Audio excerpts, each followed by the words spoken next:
Hey, hello there.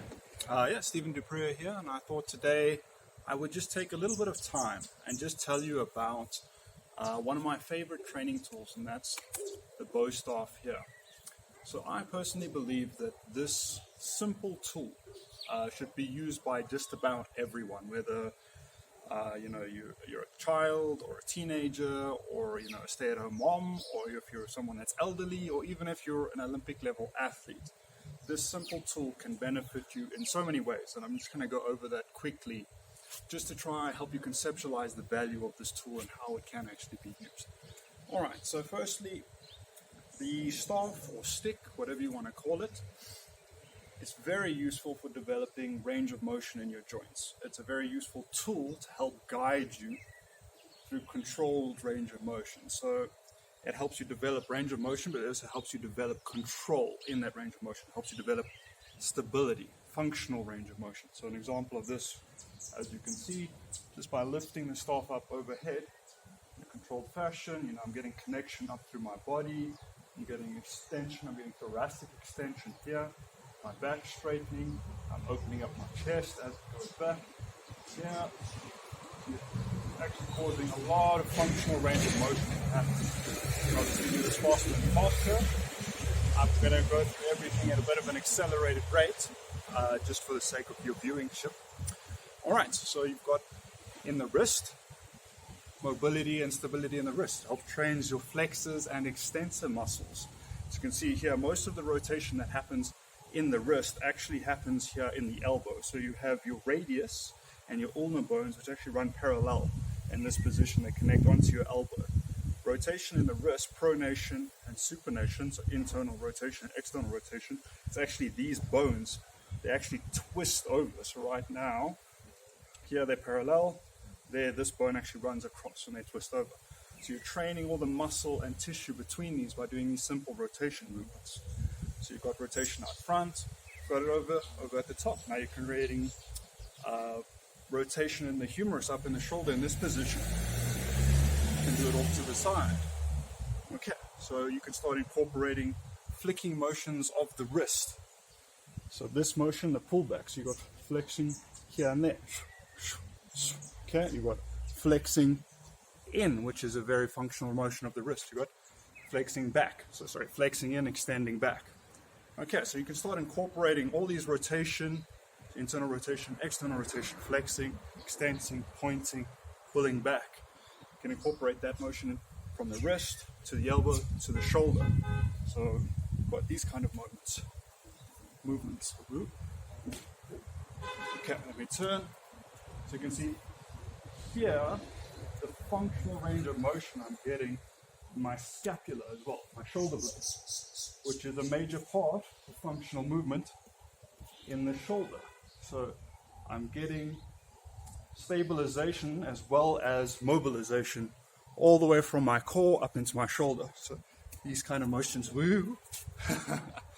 as you can see, are very good for the shoulder and the wrists and the elbow.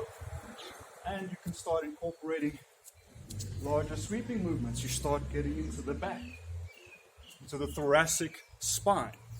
So performing rotations here. Now I'm getting thoracic mobilization, I'm also developing core stability and control.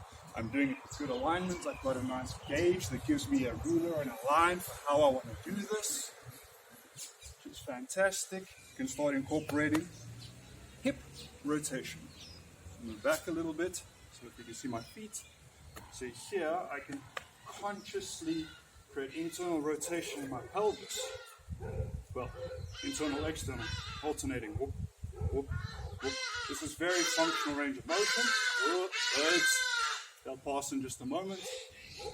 Okay, so here we've got these. You can start incorporating even larger movements there. You can start making the movements more powerful. Okay.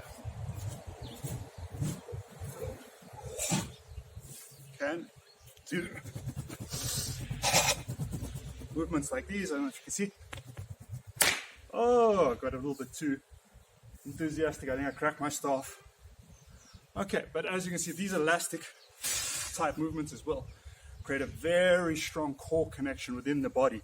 You have to regulate your intra-abdominal pressure, your connection, your posture, your body tension, your joint tension. You have to channel the energy, propagate it forward and back, which requires coordination and adaptation through the flow of movement, the flow of energy. So it's very beneficial for that as well. I'm going to have to pause this video and go get another staff, as this one is not going to serve for the rest of this video. Hope you're engaged so far. I'll be right back. Cool, cheers. Alrighty, okay, so we're just going to jump back in where we left off. Excuse me. So we're talking about this pulsing action. So you've got this push-pull and internal connection, rotation, where you actually use your body as a medium to propagate wave energy. Alright, so again, you have to regulate your body tension, your intra-abdominal pressure, your core activation, your breath pressure, how you're holding your lung capacity. Even your blood pressure will spike. You get a lot of things happening all at the same time when performing this kind of motion. So you can do it one hand over, one hand under. You can go both under, both over. Okay, you can obviously do the other side. You could incorporate moving at the same time. Pardon the straightness of my voice. It's a very strenuous activity to engage in. Ooh. Whew.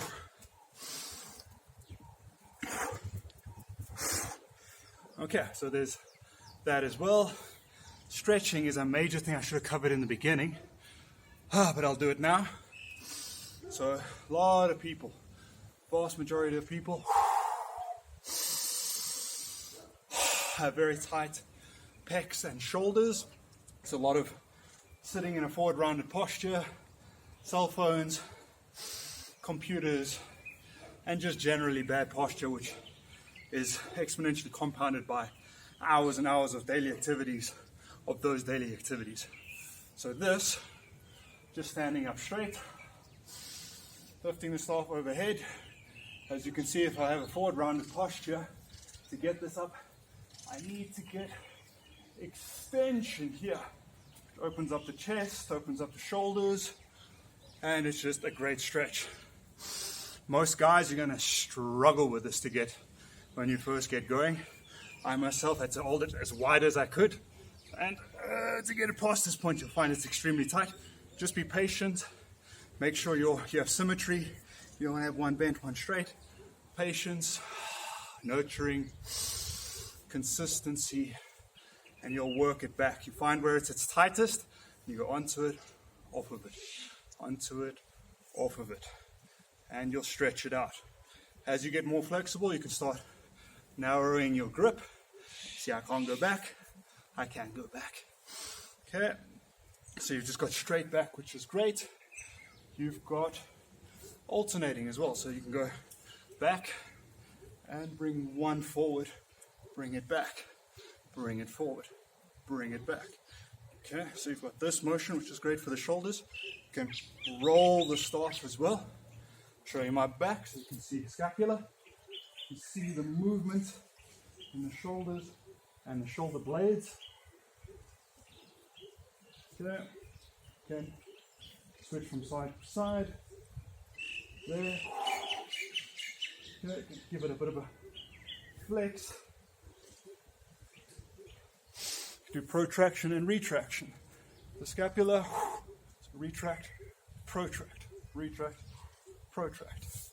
There are so many functional uses for this simple, cheap, easily accessible tool. I strongly recommend you get one, and strongly recommend you start exploring and playing with it. And yeah, watch my videos. I'll help you along as best I can as well. I'm not a master, but I am a professional trainer, and I am learning every day with this, and I will share what I learn with you gladly. All right, I'm going to give this video a pause there, center myself, and focus on what it is I want to communicate next, because I want to keep it short, condensed, and to the point for you guys. Much love. Cheers, cheers.